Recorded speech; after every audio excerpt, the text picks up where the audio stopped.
Hi, I'm Kim Fleck. This is how I use Pinterest in the classroom. I am working on a unit of war, and my students have been broken into groups of 5. Each group was given a war. Their final end product is going to be to create a museum on their war, with each student in the group being responsible for a specific aspect of the war, like military and technology. I want to use Pinterest to create an interactive place for the students to share information. They'll be utilizing a board that I've created on Pinterest.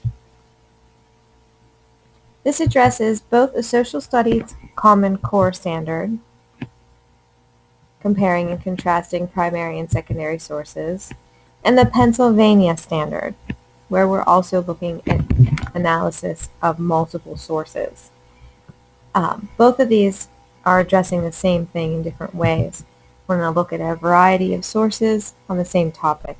The student learning objective with this specific tool will be that the students will be researching and submitting at least 2 online links to showcase information on their assigned war to a Pinterest board established by the teacher.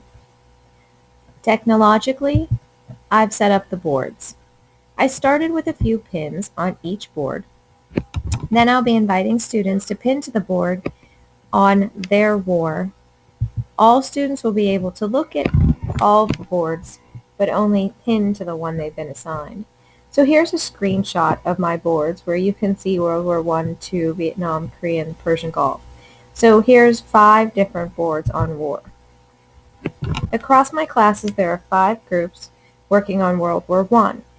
All of these groups will be allowed to pin to the World War I board, but they'll also be able to see all the other war boards and compare what they have. So let's say that students are looking at the World War I board and see the trench warfare picture. That means that if someone's doing a Korean War but has no actual combat pictures, this might make them think they should get something like that. 2 steps are involved in this process. First, I have to invite students to the board.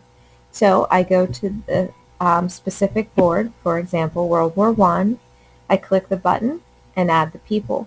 I have to invite them to the board so that they can pin. All students can look at the board but can only be pinning to the board if invited. The second step is to pin to the board itself. They can do this from a website or Pinterest. If they're looking at a website, they just have to look for the little P where they have to pin it. They click it and pin it. They can look all over Pinterest. Just hover over a picture and the pin it button appears. Same thing. They just click it and select the board that's appropriate for their topic. This use of the tool here is collaborative and student-centered. They're already doing the research. This allows them to share with each other in their group and from group to group throughout all the classes. It appeals to different learning styles, digital, visual, auditory, and it's very active and hands-on.